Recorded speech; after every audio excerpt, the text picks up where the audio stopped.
मेरा एक प्रश्न है कि जब मैं कॉलेज में था उस टाइम पे जैसे क्लाइमेट चेंज हो रहा है और ग्लोबल वार्मिंग और वाटर जो गिरता हुआ जल स्तर, जैसे ये समस्याएं लोगों के सामने आने वाली हैं, ऐसा मतलब बहुत जो बुद्धिजीवी हैं वो इस पे आके अपने अपने वक्तव्य रखते हैं।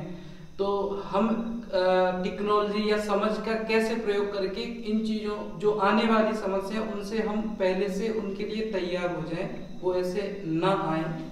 तो इस पे आप, तुम बुद्धिजीवी होने के बाद भी एक बात मानने को तैयार हो कि जो कहा जा रहा है वो सत्य है। हाँ,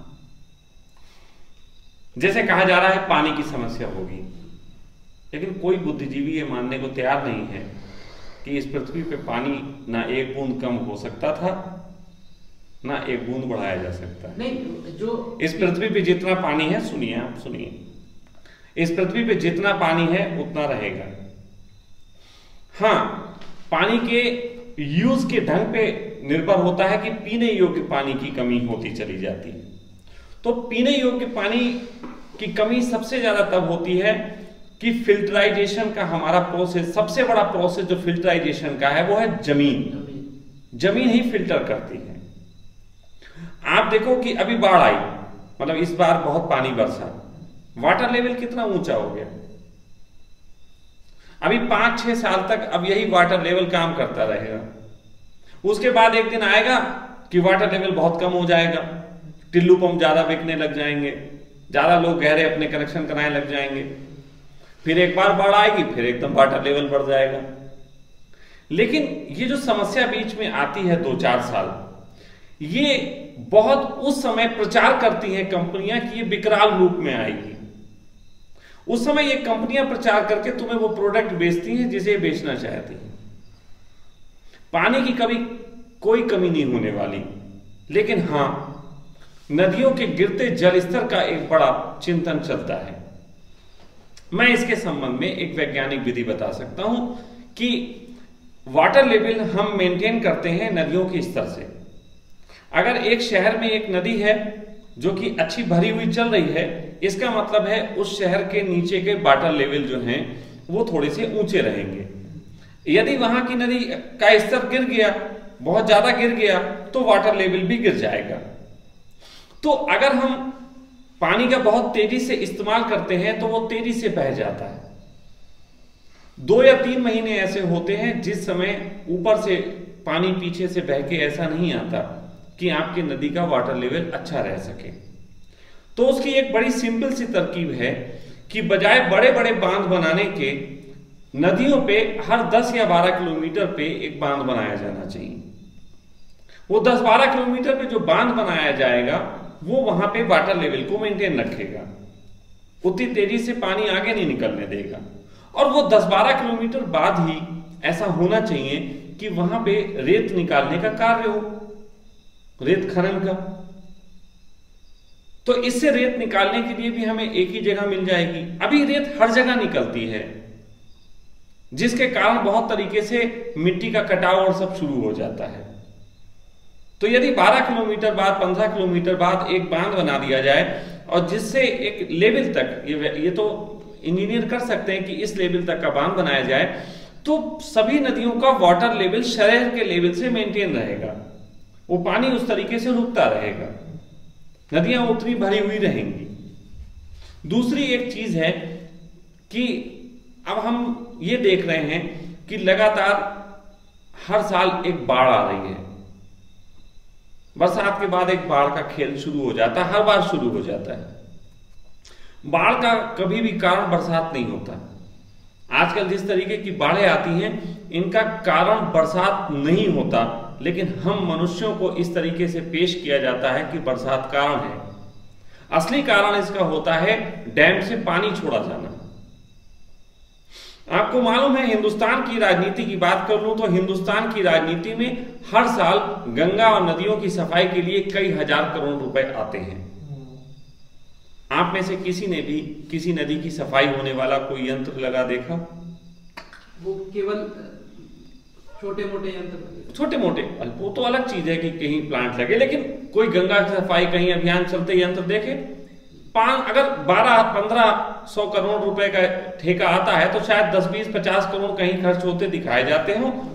असली प्रतीक्षा की जाती है कि बाढ़ कब आएगी, और सब ये बड़े बड़े लोग मिलके ये डैम जिनके भी कंट्रोल में हो, चाहे वो नेताओं के चाहे किसी के, इनको पैसा दिया जाता है। इस डैम से ही इतना ज्यादा पानी छोड़ा जाता है कि वो नदियां हर बार साफ हो जाती। ये नदियां हर बार डैम साफ करते हैं, लेकिन इसके बहाने बाढ़ आती है। सच बात तो यह है कि जब उनको पता है इनसेट से, सब चीजों से, कि इस बार पानी का इतना स्तर होगा, और हमेशा पहाड़ों पे पानी बरसता है तो पीछे से स्टोर होता है, उससे पहले डैमों को तेजी से खाली क्यों नहीं किया जाता? स्टोर करके रखते हैं। क्यों रखते हैं स्टोर करके? जब पीछे से अभी भरेगा तो आ जाएगा। ये तो हमारी भी एक समझ है छोटी सी, कि हम भी उतना ही स्टोर करके रखते हैं जो मालूम है कि कल पानी आएगा हम भर लेंगे। ऐसी स्थिति में डैम वालों के पास का ये समझ नहीं हो सकती। लेकिन यहां पे राजनीति का खेल है, यहां पे राजनीति खेल है, जिसके कारण ये सब होता है। राजनीति और बिजनेसमैन मिलकर इस जगत को जितना नुकसान पहुंचाते हैं उतना तो प्रकृति कभी नहीं पहुंचाती। क्या फायदा होता है डैम स्टोर करके रखने से? मतलब पानी बता तो रहे हैं 1200 करोड़ रुपए का अगर ठेका हुआ तो 200 करोड़ रुपए उसको मिल गए, फायदा ही है, और क्या है? तुमको नुकसान है, इसको किसने देखा?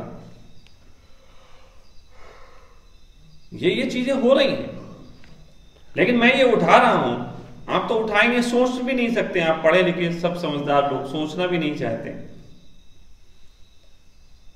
ये चीजें हम लोगों को बड़ी भरमाई जा रही हैं। हम लोगों को स्वच्छ वाटर के नाम पे कितना भरमाया जा रहा है, कभी सोच के देखना। क्या आज तक ऐसा कोई प्योरी गार्ड आया जो हर तरीके के पानी को साफ कर दे? कोई आया? नहीं आया। धंधा है, बहुत जबरदस्त धंधा है। तुमको पहले सिखा दिया गया कि पानी गंदा होगा। पहले तुमको उन्हीं कंपनियों ने सिखाया था कि बोतल का पानी पियो। बोतल के पानी पहले बड़ी कंपनियों ने खूब बेचे। जब उन्हें लगा कि अब ये छोटे छोटे शहरों में भी छोटी छोटी बोतल बनाने की दुकानें खुल गई, अब वो नया विज्ञान दे रहे हैं, बोतल के पानी में ऐसे जर्म्स बनते हैं जिससे कैंसर होता है, शीशे की बोतल में पियो। अब बेचारा गरीब आदमी शीशे, जो छोटे छोटे प्लांट लगाए हैं, अब ये शीशे की बोतलें कहां से बनवाएंगे? आप देखो, पानी की आज की तारीख में पानी की बोतल 80 रुपए तक मिल रही है। पेट्रोल के रेट में बोतल पानी का मिल रहा है और आप पी रहे हैं। और कमाल की बात है, आप यहां बैठे हुए हैं जहां हिमालयन वाटर मौजूद है, लोग हिमालय पे जा रहे हैं वो बोतल लेके। हिमालयन वाटर की बोतल लेके हिमालय पे जा रहे हैं, वहां वही पानी पी रहे हैं। अरे तुम्हारे सामने नाली में बह रहा वो हिमालयन वाटर है, पी लो। लेकिन प्रचार ये सब इस ढंग से होता है कि तुम उसके भ्रम में पड़ जाते हो। जरूरत है इससे बाहर आने की। पहाड़ों पे भी लोग बोतलें खरीदते हैं। मैं वही कह तो रहा हूं।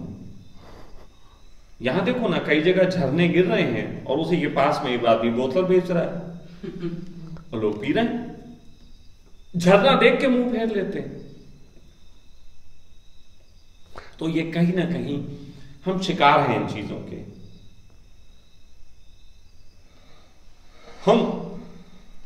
हम डेवलपमेंट के नाम पे, दिखावों के नाम पे, विज्ञापनों से प्रभावित होने के नाम पे हम इतने भयभीत हो गए हैं कि हमने सरलता छोड़ दी है। आपको कोई भी पानी प्योरीफायर इतना अच्छा नहीं दे सकता जितना अच्छा उबला हुआ पानी होता है। कोई डॉक्टर मेरी बात से इनकार कर दे। उबले हुए पानी से अच्छा कुछ भी नहीं होता। आपको 60-70 रुपए की बोतल खरीदने की क्या जरूरत है? उबला हुआ पानी घर में लीजिए और अपना पीजिए। लेकिन जैसे मैं दिल्ली एनसीआर में रहा हूँ स्वामी जी, वहां पे पानी पीने वाला तो आता ही नहीं है, खरीदना ही पड़ता है। कोई सा भी पानी आता हो, दुनिया का कितने भी गंदे से गंदा पानी हो, यदि सूती साड़ी को 8 बार फोल्ड करके उससे पानी छान लिया जाए तो एक भी जर्म्स नहीं बचता।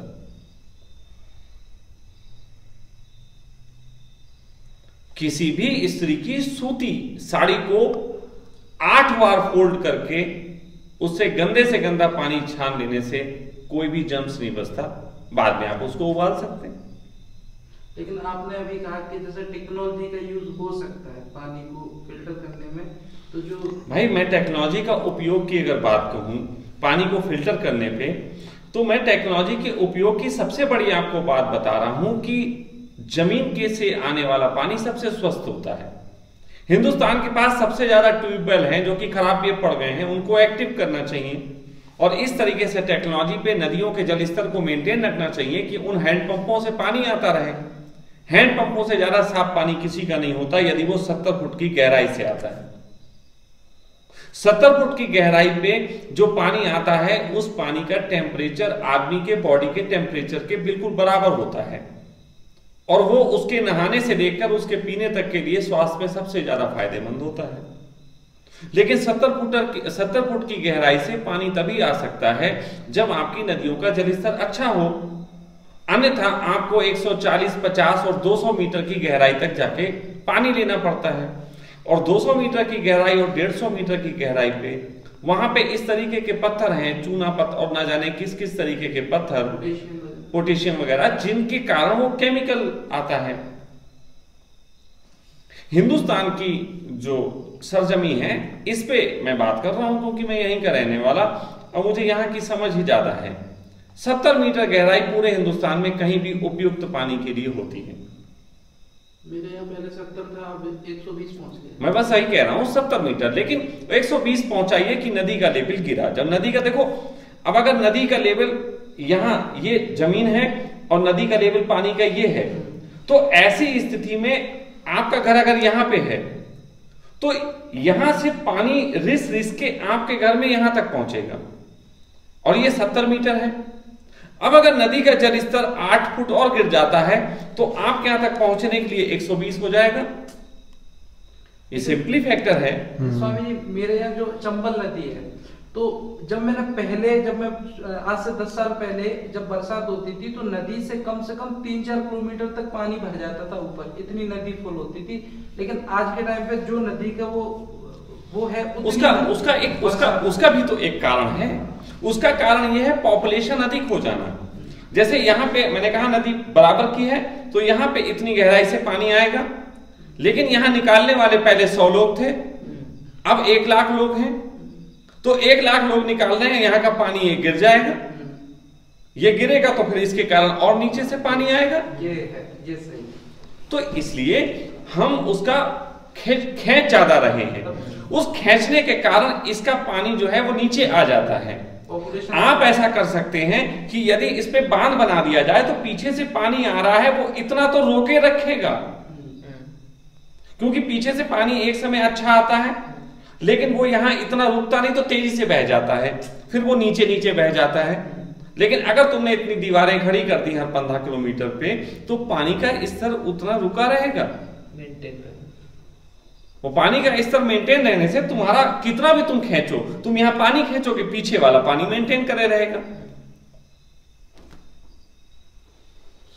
मैं एक छोटी सी बात कहता हूं, ये लड़का केरला में रहता है, ठीक है? क्या केरला में पानी का स्तर गिरता है जमीन में? नहीं, क्योंकि समुद्र है, वहां कभी नहीं गिरता। तो बारिश भी बहुत पड़ता है। बारिश भी पड़ता है, समुद्र भी है, वहां वाटर लेवल कभी नहीं, आज तक वाटर लेवल की कभी भी प्रॉब्लम केरला की तरफ से सुनी नहीं गई, क्योंकि वहां मेंटेन करने के लिए समुद्र उसको मेंटेन करता है। हमारे यहां नदियां मेंटेन करती हैं, भारतवर्ष नदियों का देश है, लेकिन मेंटेन तो उतना करेंगी जितना खींचा ना जाए। अब खेत में भी सिंचाई टिल्लू से हो रही और सब हो रही, मोटर से हो रही, घरों में भी पानी मोटर से आ रहा, तो लाखों करोड़ों लोग खींचेंगे। फिर एक आदमी पीने के लिए 5 लीटर इस्तेमाल करता है और अपनी टट्टी धोने के लिए 10 लीटर। एक आदमी फ्लैश में जितना पानी खर्च करता है उतना तो पीने में नहीं खर्च करता। तो ऐसा भी हो सकता है, अगर तुम वैज्ञानिक दृष्टि की बात कहो तो ऐसे टॉयलेट बनाए जा सकते हैं जैसे हवाई जहाज में होते हैं, वैक्यूम वाले होते हैं, वो सक कर लेते हैं, वो गंदगी भी नहीं करते। लेकिन फिर वो महंगे आते हैं। आप बात समझो, अब महंगे की बात आती है, फिर हमें आना पड़ेगा ना। आप वैज्ञानिक चीजें पहुंच रहे हो तो एक तरफ हमें पानी समस्या ज्यादा है, पानी तो हालत ये है कि जिस तरीके की समस्या दर्शाई जा रही है उस तरीके से पानी तो तुम कभी जीवन में त्यागना नहीं चाहोगे। बिजली का बिल चाहे कितना ही आ जाए, पानी थोड़ी ना छोड़ दोगे, मूलभूत जरूरत है। लेकिन जो गवर्नमेंट में बैठे हैं, जैसे वो स्वच्छता अभियान के तहत शौचालय बनाते, वो तो वैसा ही बनाते। देखो मैं एक बात कह रहा हूं, किसी भी चीज को महंगे इसलिए हवाई जहाज के क्योंकि केवल हवाई जहाज में लगते हैं। जब कोई पहला प्रोडक्ट निकलता है, कम लोगों के लिए निकलता है, तो वो महंगा होता है। यदि उसका प्रोडक्शन बढ़ा दिया जाए तो उसकी लागत स्वतः कम हो जाती है। आप आज घर में भी एक सीट लगवाते हैं, उसको भी 15-20 हजार से कम की सीट नहीं है। तो 15-20 हजार रुपए में वैक्यूम सक करने वाला बनाया जा सकता है, ये मैं तुम्हें गारंटी दे रहा हूं, यदि सब लोग लगाने को तैयार हो। अंबानी को बोलो कि पूरे हिंदुस्तान में हर घर में भारत सरकार की तरफ से एक ये लगाई जा रही है स्कीम के तहत 20,000 रुपए में हर व्यक्ति लेगा। अंबानी अभी इसकी फैक्ट्री डाल देगा, करके देख लो। डिमांड एंड सप्लाई रूल है ना। आप महंगी की बात करो, मैं कह रहा हूं सस्ती, उसमें पानी भी बचेगा। लेकिन फिर अंबानी की ही एक कंपनी जो पानी बेचती होगी उससे थोड़ा नुकसान होगा। जैसे स्वामी जी अभी आपने ये बोला कि जगह जगह पे डैम लगा के हम ये चीज़ रोक सकते हैं, तो अगर जैसे हमने डैम लगा के रोका तो पानी का स्तर बढ़ा हुआ मिलेगा हमको, तो इन बरसात के सीजन में जब हम पे पहले से ही पानी का स्तर बढ़ा हुआ मिलेगा तो उस समय तो फिर वो फैल जाएगा। मैंने ये बात पहले स्पष्ट कर दी थी कि बरसात के सीजन में पानी बरसने से इतनी बाढ़ कभी नहीं आती जितनी बाढ़ आती है डैम से पानी छोड़े जाने के कारण। इसके साथ ही साथ डैम की भी जिम्मेदारियां बढ़ानी पड़ेंगी। अगर आप केवल तारों की बात पूछ रहे हैं तो पावर हाउस की भी बात पूछनी पड़ेगी। उसी प्रकार अगर इनमें जल स्तर इस तरीके से होगा तो डैमों के ऊपर भी अलग तरीके से देखरेख होगी। दूसरी बात यह है कि डैम के साथ जो है वो भी अब हमें सुधार करना पड़ेगा कि डैमों की जरूरत नहीं है, अब बिजली बनने के लिए बहुत और साधन उपलब्ध हैं। डैम से होने वाला नुकसान इतना अधिक होता है कि हमें अब उसको त्याग के नए तरीके के बिजली के सोर्सेज पे काम करना चाहिए। मैं ऐसा भी कह सकता हूं आपसे कि अगर समझदारी का उपयोग हो, जैसे मैंने एक बार पहले भी बात कही थी कि अगर समझदारी का उपयोग हो तो हम ऐसे चक्के बना सकते हैं जिनको चला के हम बहुत बिजली पैदा कर सकते हैं कई और तरीके से। जैसे मैं कह सकता हूं कि हिंदुस्तान की जितनी भी मोटरसाइकिलें हैं, जितनी भी चलती हैं, इनमें एक छोटा सा डायनेमो लगाया जा सकता है जिसमें बिजली स्टोर की जा सकती है। और इन सब के लिए सरकार एक स्टैंड बना दे जहां पे ये खड़े करेंगे और वो वहां से ऑटो कनेक्ट हो जाएंगे बिजली लेने के लिए। इससे बिजली ली जा सकती है। बहुत तरीके के बिजली के रिसोर्सेज ऐसे हैं जिन पे अब हमें काम करना पड़ेगा। दूसरी बात, बिजली की बात चली है तो बिजली के संबंध में एक और कह देना चाहता हूं। बिजली हम जितनी पैदा करते हैं उसकी 85% बिजली, ये मैं नहीं कह रहा, ये एनटीपीसी के एक इंजीनियर का वक्तव्य है जो उसने मुझसे कहा था। उसने कहा था स्वामी जी जितनी बिजली हम पैदा करते हैं उसकी 85% बिजली तारों के माध्यम से जाते वक्त रास्ते में खराब हो जाती है। अगर 100 मेगावाट भेजी जाती है बिजली तो लोगों के घर तक जो मीटर से बिल लिया जाता है वो केवल 15 मेगावाट का होता है। 85 मेगावाट तो हवा में हो गई होती। तो अब यहां पे एक नवीन टेक्नोलॉजी की जरूरत है, वायरलेस इलेक्ट्रिसिटी।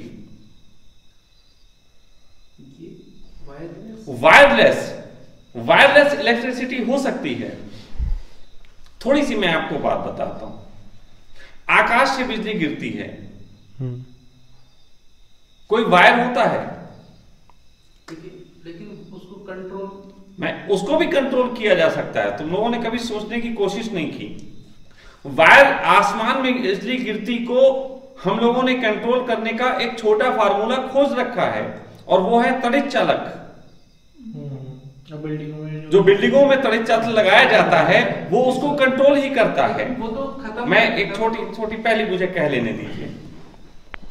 तो वो जो बाहर की बिजली आती है, आकाश की बिजली गिरती है, मैं उसको स्टोर करने की बात नहीं कर रहा हूं। मैं ये कह रहा हूं हमने जो बिजली बनाई है वो एक ट्रांसमीटर से दूसरे ट्रांसमीटर तक भेजने की बजाय हम ऐसे ऐसे यंत्र इकट्ठे कर सकते हैं जो कि हवाओं से बिजली ले लें, जो कि बिजली गुजर रही हो उनसे चलने लायक बिजली ले लें, जैसे कि हम मोबाइल में करते हैं।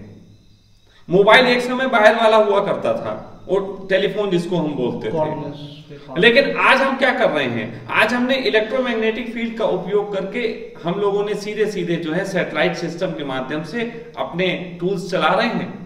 ये सारे टूल्स ऐसे बनाए जा सकते हैं जो कि किसी एक ट्रांसफार्मर से बिजली हवा में फेंकी जाए और ये सारे टूल्स उसको अपने तरीके से लेके और उसको चला ले, और बिजली का बिल फिर इस आधार पर लिया जाए कि आपसे जो टूल्स आपने खरीदा है बिजली का बिल वहां जोड़ लिया गया, आप घर ले जाके चलाइए।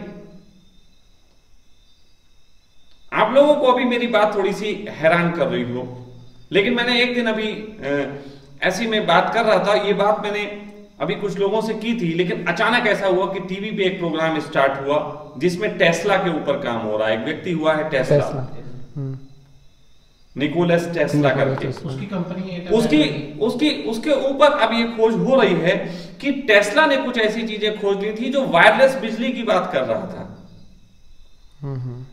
लेकिन उस समय जो यंत्र बना रहे थे जिसमें एडिसन थे और लोग थे, वो लोग थे जो वायर वाले यंत्र बना रहे थे।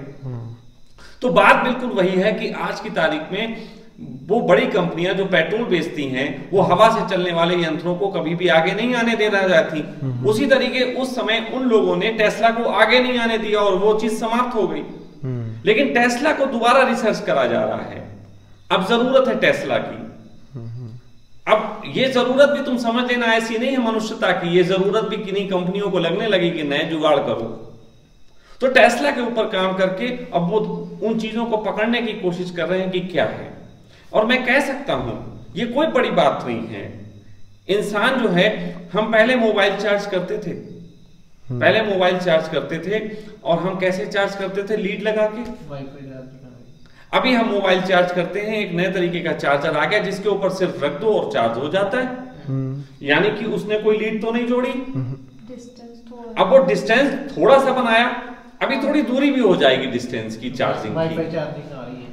और मैं आपको एक चीज बता दूं, कोई भी इलेक्ट्रिसिटी का यंत्र जो इलेक्ट्रिसिटी खर्च करता है उसमें इलेक्ट्रिसिटी कहीं खोती नहीं, इलेक्ट्रिसिटी उसमें ही खो जाती है। यदि उसको रिकवर करने का भी हम प्रोसेस खोज लें तो एक समय बिजली जो है वही लगातार काम में हम ले सकते हैं, रीयूज कर सकते हैं। रीयूज्ड। इस जगत में कुछ भी नष्ट नहीं होता। जैसे कभी एक बार मैं जैसे लेटा हुआ था नॉर्मली, तो बॉडी में एकदम से ऐसा लगा जैसे करंट जब लगता है ना तो एकदम बॉडी हो जाती है, तो ऐसा बॉडी में भी ऐसा लगता है कोई करंट है। देखो मैं फिर कह रहा हूं, इस जगत में नष्ट कुछ भी नहीं होती, चीजें रूपांतरित हो जाती हैं। जैसे कि ऐसा होता है कि हम प्लास्टिक बनाते हैं, फिर प्लास्टिक की बोतल फेंक देते हैं, फिर उस प्लास्टिक की बोतल को रिसाइकिल कर लिया जाता है, फिर प्लास्टिक बना दी जाती है। उसी तरीके से हमें रिसाइकिल बिजली को भी किया जा सकता है, कहीं कोई खो नहीं रही है। मोबाइल के यंत्र में जो बिजली लगातार हम इस्तेमाल कर रहे हैं, लगातार चार्ज कर करके, असल में उसकी बैटरी खराब होने का कारण यही है कि उस पर बार बार लोड दिया जा रहा। अगर कोई रिसाइकिल प्रोसेस ऐसा हो तो बैटरी भी ज्यादा लंबी चल सकती। सर वही समझिए आपकी बात, कंपनी आगे नहीं आने दे रही वो चीजों को ऑलरेडी। नहीं, लेकिन मैं कह रहा हूं, अब भाई देखो मैं बोल सकता हूं, आपने मुझसे प्रश्न किया, मैं उस पर बात कर सकता हूं। अब कंपनियां नहीं आने दे रही तो मुझे फिर राजनीति करनी पड़ेगी। फिर मुझे राजनीति करनी पड़ेगी और तब तुम कहोगे आप कैसे संत हो जो राजनीति में उतर आए, फिर तुम मुझे वोट ही नहीं दोगे।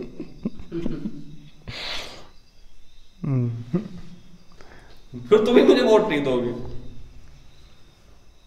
चक्कर तो यह है कि हम देश का हित सोचे, ऐसे नेताओं को कम चुनते हैं। हम हमारा हित कोई कर ले, इसी से हम काफी खुश हैं। किसी के मोहल्ले में सड़कें बन जाती हैं वो खुश हो जाता है, भले ही दूसरे के मोहल्ले में टूटी हो, बाढ़ में जाए। हम जगत कल्याण पे सोच ही नहीं रहे, हम स्वयं के कल्याण से बहुत ज्यादा खुश हैं। यही सारे दुख की जड़ भी है। जो करना चाहता है उसका विरोध करने का। अब एक छोटी सी चीज और टेक्नोलॉजी की बात चली, मैं आपको बताता हूं। आज मकानों की कितनी मारामारी है, ठीक है। हर व्यक्ति अपने बच्चे को एक मकान दे देना चाहता है। मकान, एक फ्लैट कम से कम 40-50 लाख रुपए का आता है, और वो भी पता नहीं उस तरीके के माहौल में, ग्रीनरी में मिलेगा नहीं मिलेगा, इसकी भी एक है। आज की तारीख में तो जहां ग्रीनरी है उस सोसाइटी की बड़ी कीमत है, वहां तो फिर 1 करोड़ और 1.5 करोड़ रुपए के फ्लैट है।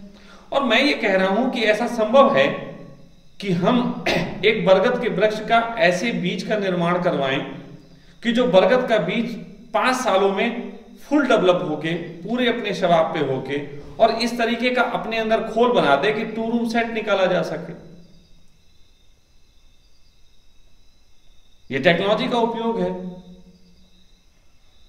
हमने टमाटर को और लौकी को मिक्स कर दिया, हमने टमाटर को और बैगन को मिक्स कर दिया, हमने टमाटर में स्वीट टमाटर और चिली टमाटर बना दिया। मेरे पास एक बच्चा आया था इस तरीके का, मैंने उससे बात की, मैंने कहा क्या ऐसा पेड़ बनाया जा सकता है जो कि इस तरीके की फिर जड़ें निकाले कि वो चारों तरफ पेड़ हो और बीच में उसके डोम निकल आए, एक जगह स्पेस निकला है। बोले हो सकता है। अब जरूरी नहीं बरगद, लोग कहेंगे बरगद का वृक्ष तो फिर 100 सालों में होगा। मैं कह रहा हूं बरगद के वृक्ष को 10 सालों में होने का आदेश भी दिया जा सकता है, वैज्ञानिक तरीके से वो हो सकते हैं। बिल्कुल। तो आप ऐसा पेड़ लगा सकते हैं जिस पेड़ में आप जो है रह भी सकते हैं, और उसी पेड़ के ऊपर जो है अंगूर की और लौकी तुरई की बेलें भी हो सकती हैं। सुबह उठे, लौकी लटकती हुई निकाली और खाया अपना। लेकिन एक प्रॉब्लम नहीं होगी स्वामी जी कि जैसे पेड़ होते हैं वो दिन में तो ऑक्सीजन देते हैं, रात में मतलब कार्बन डाइऑक्साइड। तो ऐसे पेड़ भी लगा दो पड़ोस में जो एक कार्बन डाइऑक्साइड लेता होगा, ऑक्सीजन लेता हो। ऐसे पेड़ भी तो होते हैं जो रात में भी कार्बन डाइऑक्साइड लेते हैं। ये हरियाणा में जो पेड़ पाए जाते हैं, जिनको हम लोग बबूल का पेड़ कहते हैं, बबूल का पेड़ रात में ऑक्सीजन नहीं लेता, वो रात में भी कार्बन डाइऑक्साइड लेता, छोड़ता रहता है। वही तो छोड़ता है, मैं जो कह रहा हूं ना, तो आप में ऑक्सीजन लेने और इसके परसेंटेज भी तय किए जा सकते हैं। एक पेड़ ऐसा लगाया जा सकता है जो ऑक्सीजन ले, उसी तरीके का दूसरा पेड़ लगाया जा सकता है जो कार्बन डाइऑक्साइड ले। तुम इतने घबरा क्यों रहे हो? नहीं, बहुत सारे पेड़ लग जाने से तुम्हें कोई चिंता की जरूरत नहीं, तुम्हें ऑक्सीजन खूब मिलेगी, इसमें भी क्या बुरी बात है। नहीं, बुरा नहीं बता रहा मैं, ये कह रहा हूं इस पर विचार तो विचार है, ये भले एक कार्य तो करो, बाद में विचार कर लेना। मैं तो तुम्हें कह रहा हूं कि फ्लैट इससे सस्ता क्या होगा कि बाप ने एक जमीन लेके जगह बो दिया। गांव के एक आदमी की 2 संतानें हैं, वो बेचारा इसीलिए परेशान है कि इनको फ्लैट कहां से दिलाएं। फिर वो 2 संतान जमीनें बेच के शहरों में फ्लैट ले रही हैं। अब जब फ्लैट सिस्टम पेड़ वाला आ जाएगा और शहर का आदमी गांव भागेगा जमीन लेने के लिए, क्योंकि गांव में ही लगाएगा पेड़, शहर में थोड़ी लगा देगा। तो ऐसी स्थिति में गांव की जमीनों की कीमत बढ़ेगी, गांव के बच्चे शहर नहीं भागेंगे। फिर हम इस दुनिया को ऐसा बना सकते हैं कि गांव और शहर से मुक्त करके पूरी दुनिया एक है, गांव शहर कुछ कहलाया ही नहीं जाएगा। पेड़ के पेड़ भी रहे, जमीन की जमीन भी रह गई। अभी तो हम ये गांव और शहर, अभी तो हम पृथ्वी को इतना बांटे हुए हैं, गांव शहर कस्बा जिला ये वो, फिर जमीन हो सकती है सब जगह रही।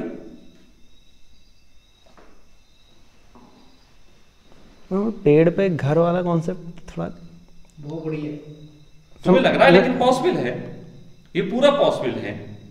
ये एक जो टेक्नोलॉजी आजकल है जो इस पे काम कर रही है, जो पेड़ बनाते हैं, नहीं कल्चर जिसको बोलते हैं, टिश्यू कल्चर, वो जो पेड़ों के साथ चल रहा है। मैं इसको भाई देखो नाम मुझे नहीं दिया जा रहा है ना, हाँ, तो नहीं वो टिश्यू कल्चर नहीं, मतलब पेड़ों के साथ ये है कि एक ही पेड़ में टमाटर भी लगे होंगे और लौकी भी लगी होगी और मिर्चें भी लगी होगी, वो सारे सब्जी है बिल्कुल, मतलब वो सारे पेड़ों के साथ एक खोज हो सकती है। अब पेड़ों के ऐसे बीज बनाए जा सकते हैं, वो कितने बड़े वृक्ष होंगे, कितने दिनों में होंगे, उनपे कैसे फैलाएंगे, क्या क्या होगा, वो सब हो सकता है। मैं कह सकता हूं कि आपका हाउस ही ऐसा हो सकता है जो पूरा ग्रीन हाउस भी हो और साथ साथ वहां पे सब्जियां और आपको लौकी तुरैयां भी मिलती हो। It is possible.